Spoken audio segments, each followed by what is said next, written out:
according to Islamat, the genealogies in the Tenach can only be traced through the father and not through the mother. He points us to Numbers 1 verse 18, which says, "VayitYaldu al mishpachotam leveit avotam," and they declared their pedigrees according to their families, according to their father's house. From this it is understood that one's descent is traced through the father alone. Although this is partially true, there is some additional info that needs to be considered, because that is definitely not the entire story. There is a clause by which the lineage and heritage of a family can be traced through the daughters as well.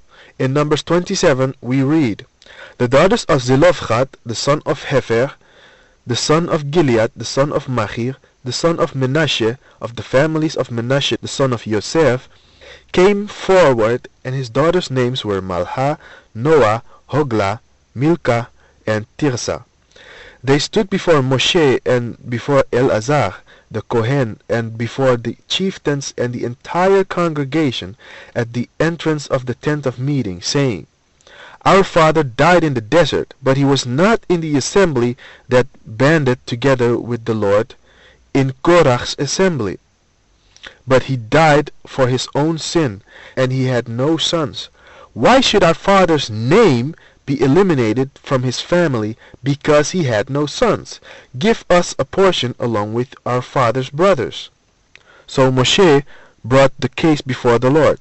The Lord spoke to Moshe, saying, "Zelophehad's daughters speak justly. You shall certainly give them a portion of inheritance along with their father's brothers, and you shall transfer their father's inheritance to them. Speak to the children of Israel. If a man dies and has no son, you shall transfer his inheritance to his daughter." This is elaborated on in Numbers 36, where it reads, "This is the word that the Lord has commanded regarding Zelophehad's daughters.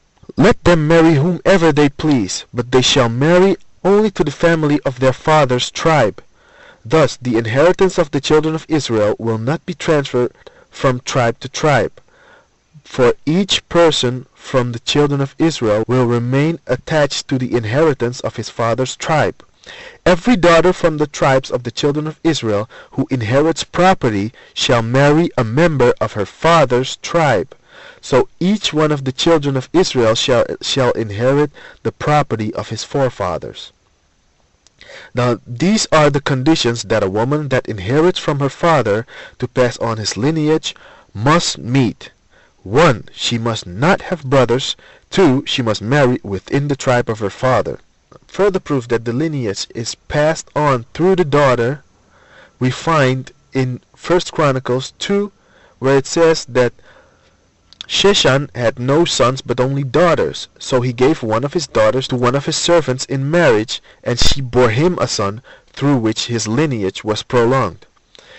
And Sheshan had no sons but daughters, and Sheshan had an Egyptian slave named Yarha, and Sheshan gave his daughter to Yarha, his slave, for a wife, and she bore him Attai, and Attai begot Nathan, and Nathan begot Zevad, etc. So we have ample confirmation from the Tenach that women can inherit and pass on the portion of their fathers and prolong the lineage as well, provided they marry within their tribe and have no brothers. It so happens to be that Miriam, the mother of Yeshua, meets both criteria. She was married to Joseph within the tribe of Judah and had no brothers as well. So this argument too holds no weight. I believe it has been demonstrated that all the objections of Mr. Islamat are either based on misinformation or lack of the entire testimony of Scripture to make the picture complete, which is needed to come to a full understanding about what the Scriptures teach.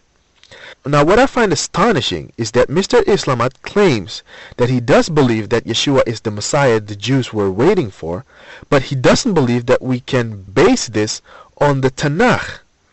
This I find very strange, because the entire concept of the Messiah is exclusively Jewish and only to be found in the Tenach. Without the promises of a Messiah, there can be no expectation of a Messiah. So to say that Yeshua was the Messiah but was not predicted is just extremely flawed and awkward. Either he is the promised Messiah or he is no Messiah at all. Not to mention, we have Yeshua's own testimony that the prophets have written about him. Where is it written then, is my question to Mr. Islamat. So since Mr. Islamat believes that Yeshua is the Messiah, Al-Masih, then I would like to ask Mr. Islamat to give us a few references from the Tenach that show him to be the Messiah. And if there are no references at all, then upon what basis does Mr. Islamat believe that Yeshua is the Messiah that the Jews were waiting for? Because it stands to reason that if the Jewish people were waiting for the Messiah, there has to be a promise of a coming Messiah in order for them to await him.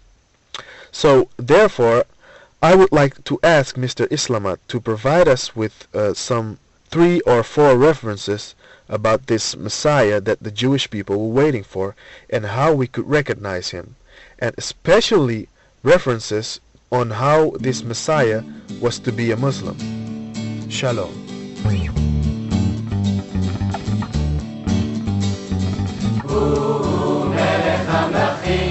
אדון האדונים, מושיע העולם. הוא שם מעל כל שם, ושמו עמנואל, גדול מעל כולם. כל מלך תקרא לכל לשון שומרודה, שישוע אדוני. כל מלך תקרא לכל לשון שומרודה, ישוע מלך, ישוע